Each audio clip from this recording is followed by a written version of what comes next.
வணக்கம். வீட்ட அழகுபடுத்துறதே படிக்கட்டு தான்.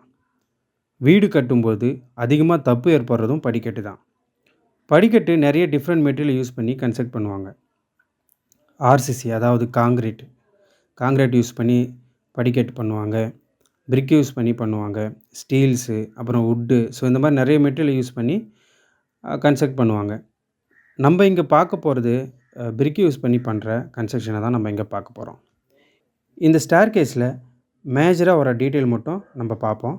அதுக்கு முன்னாடி சேனலை சப்ஸ்கிரைப் பண்ணிக்கோங்க. நான் போடுற வீடியோ கன்ஃபார்ம் உங்களுக்கு யூஸ்ஃபுல்லாக இருக்கும்னு நான் நம்புகிறேன். வாங்க வீடியோக்குள்ளே போவோம்.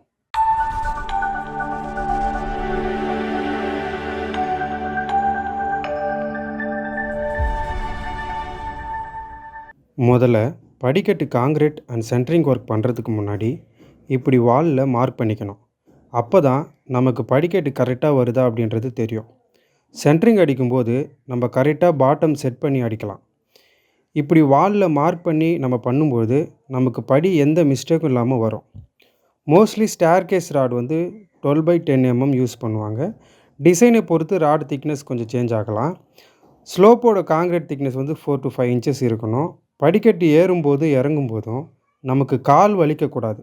ஸோ அதனால் நம்ம ஸ்டாண்டர்டாக படிக்கட்டோட கால் வைக்கிற இடம், அதாவது ட்ரெட்டுன்னு சொல்லுவாங்க. ஸோ மினிமம் 10 inches இருக்கணும்.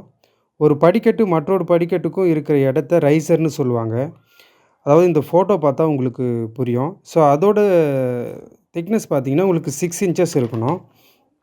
அதுக்கு மேலே இருந்தால் உங்கள் வீட்டு படிக்கட்டு உங்களுக்கே ஏற பிடிக்காது. வயசானவங்க ரொம்ப ஏறுறது ரொம்ப கஷ்டம். ஸோ இந்த விஷயத்தில் நீங்கள் கவனமாக இருக்கணும். கான்கிரீட் போடும்போது கான்கிரீட்டோட மிக்சிங் ரேஷியோ பார்த்தீங்கன்னா 1:2:4 இருக்கணும். அந்த கான்கிரீட் வந்து ட்ரையாகவும் இருக்கணும். அப்போ தான் வந்து கான்கிரீட் நிற்கும். ஸோ அது மட்டும் இல்லாமல் கான்கிரீட் போடுறதுக்கு அப்புறம் உதிரி கலவையில் அந்த கான்கிரீட் மேலே ஒரு லேயராக நீங்கள் போட்டு விடுங்க. அதை விட முக்கியம் க்யூரிங் பார்த்தீங்கன்னா 10லேருந்து 12 நாட்கள் வந்து நீங்கள் கன்ஃபார்ம் க்யூரிங் பண்ணியே ஆகணும். ஸோ அதனால் அதை நீங்கள் மறக்காமல் பண்ணுங்கள். அது ரொம்ப இம்பார்ட்டண்டான விஷயம். நான் சொன்ன விஷயம் உங்களுக்கு யூஸ்ஃபுல்லாக இருக்கும்னு நினைக்கிறேன். இந்த மாதிரி சிவில் ரிலேட்டான தகவல்களுக்கு நம்ம சேனலை சப்ஸ்கிரைப் பண்ணி வச்சுக்கோங்க.